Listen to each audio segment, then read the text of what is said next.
Hey guys, Dashing Subtile here, coach of your Seattle Siglyphs, and today we are going to be doing our PDD, also known as the Pokemon Draft Dynasty Draft Analysis. Before we start, make sure you leave a like, comment below, and subscribe for more Pokemon Draft League content.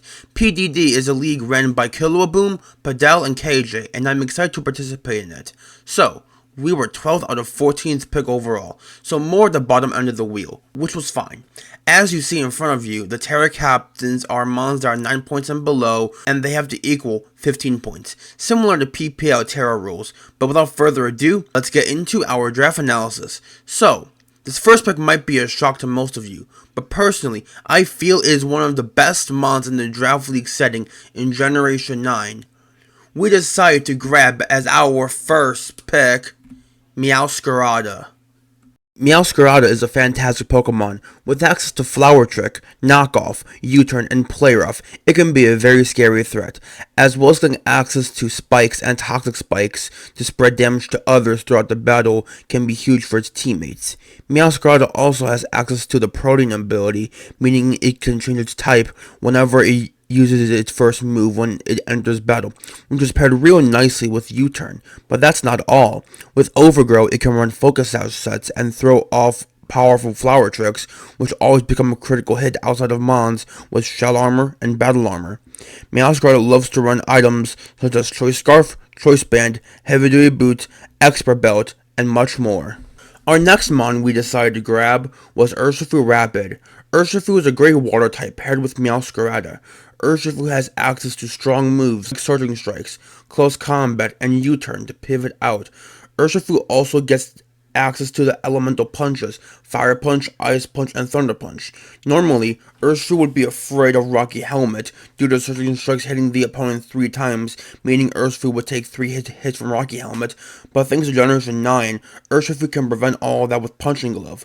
Punching Glove boosts all punching moves by 1.1 times and prevents it from making contact and being hurt by things like Rocky Helmet. However, with Punching Glove, its ability Unseen Fist will not work because its moves do not make contact, but that is a risk I am willing to take. Urshifu doesn't always have to run Punching Glove either.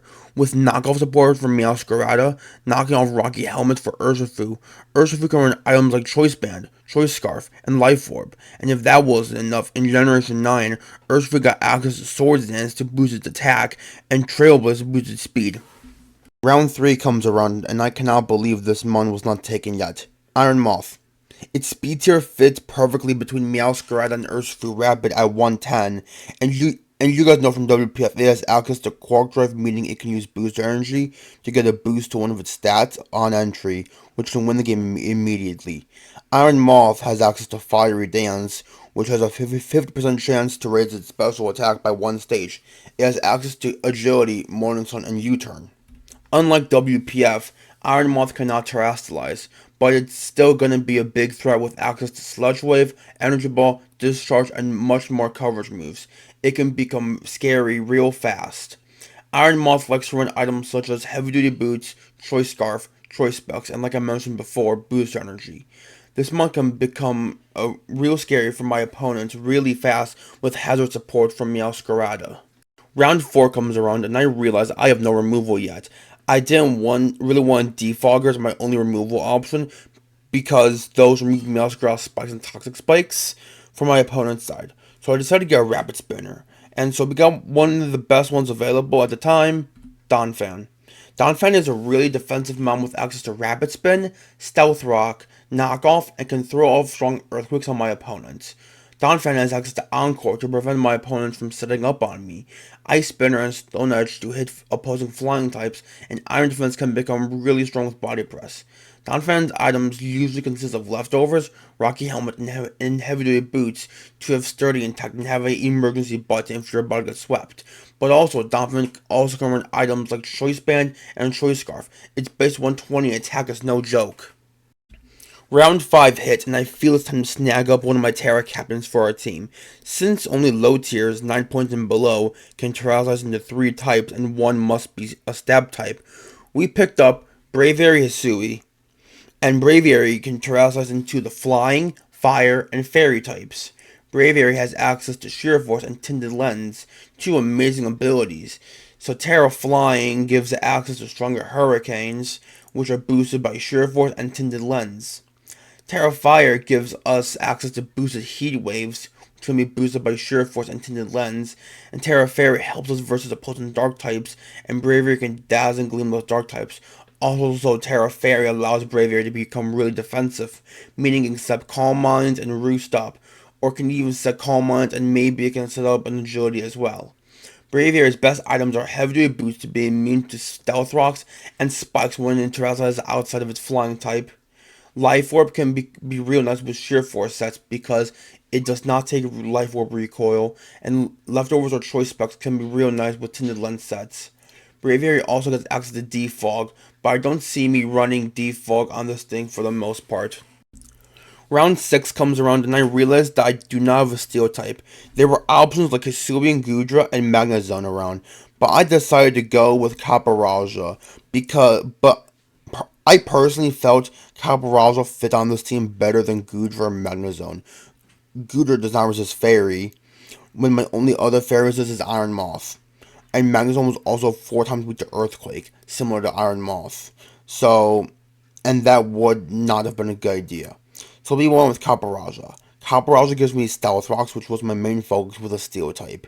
Caparaja also has access to moves like Heavy Slam with its ability Heavy Metal, Earthquake, Iron Defense with Body Press can also be scary in specific scenarios. Items Caparaja likes to run are Leftovers and Assault Vests. AV lets Caparaja take hits, and Leftovers are good for letting it survive hits. It is round 7, and I decided to grab my final Terra Captain, Electrode. Electrode can be a really scary Terra Captain with its insane speed tier of 150, outspeeding the likes of Dragapult. The Terra types Electrode can terrestrialize into are Electric, Grass, and Ice. Electric gives us more powerful Thunderbolt and Volt switches if my opponent does not bring their ground types due to Meowscarada and Urshifu Rapid existing. Grass is really useful on Electrode because it can resist earthquakes and fire back with strong Terra Blast Grass. And Terra Ice is really useful because of Bolt Beam, which if you don't know is Thunderbolt and Ice Beam, having a very unresisted combination of attacks. Thunderbolt and Terra Blast Ice is the same thing. Items this mon will use is once again Heavy Duty Boots, Magnet, / Expert Belt, and maybe even Choice Specs. After Electrode, I decided to snag a Fairy type, and I chose the best one left, Grimmsnarl. Grimmsnarl gives my team access to Light Screen and Reflect, which can allow Urshifu, Braviary, and Iron Moth to set up easier throughout the game. Grimmsnarl can also use bulk up sets, which can be scary with its ability Prankster. Grimmsnarl has one of the best abilities in a Draft League setting, Frisk. Knowing what your opponent's item is can be huge for our team, and having a second Dark type, since our only Dark type prior was Meowscarada, Grimmsnarl is a huge asset to our team. Parting Shot can also be useful for switching out and getting early momentum. It is round 9, and I noticed that I do not have a normal type, so I quickly fixed that and obtained Ursaring. Ursaring is a really good normal type. This mon can chuck scary ghosts like Spectre and Dragapult. Since Ursaring now evolves into Ursaluna, Ursaring can make use of Eviolite, and can use Rest Sleep Talk sets that activate Guts while it is asleep. Quick Feed, Toxic Orb could also be useful, and Guts Flame Orb might also be useful in specific matchups. Since it has access to Trailblaze, it might claim lives with Flame Orb Stab Facade. We're coming to the end of the draft, and we decided to go with Spidops. Spidops can be very clutch for our team, having access to Sticky Webs, Spikes, and Toxic Spikes in matchups where I cannot fit them on Meowscarada. Memento can be huge by allowing us to bring in threats like Urshifu or Iron Moth, and winning the game immediately.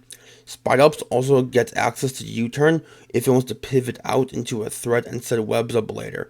Items this mon appreciates are Heavy Duty Boot or a Focus Sash. Round 11 comes around and we choose our final mon for our team. I was missing a spin blocker to prevent my opponent from rapid spinning my hazards away, and I wanted a good speed tier, so we decided to grab Mismagius. Mismagius gives us a powerful special attacker, has access to Draining Kiss now, so it can be scary at breaking dark types, and this mon can be very sneaky with Trick or Will-O-Wisp, and Thunder Wave can cripple my opponents for utility options. I I hope you guys enjoyed our draft analysis. I absolutely love this team, with offensive options in Meowscarada, Urshifu Rapid, Iron Moth, and Braviary Hisui. We have good defensive options in Donphan, Caparaja, and Ursaring, paired with us also having access to Light Screen and Reflect thanks to Grimmsnarl. Our removal is not bad either, with Donphan and Braviary having Rabbit Spin and Defog respectively. I genuinely love this team, and I'm looking forward to see how we do with it. I hope you guys join us on our journey in the PDD as well. So, that's going to be it for this video, and I hope you guys enjoyed. Peace out, my Subtitle Squad, and to everyone else that's watching, thank you.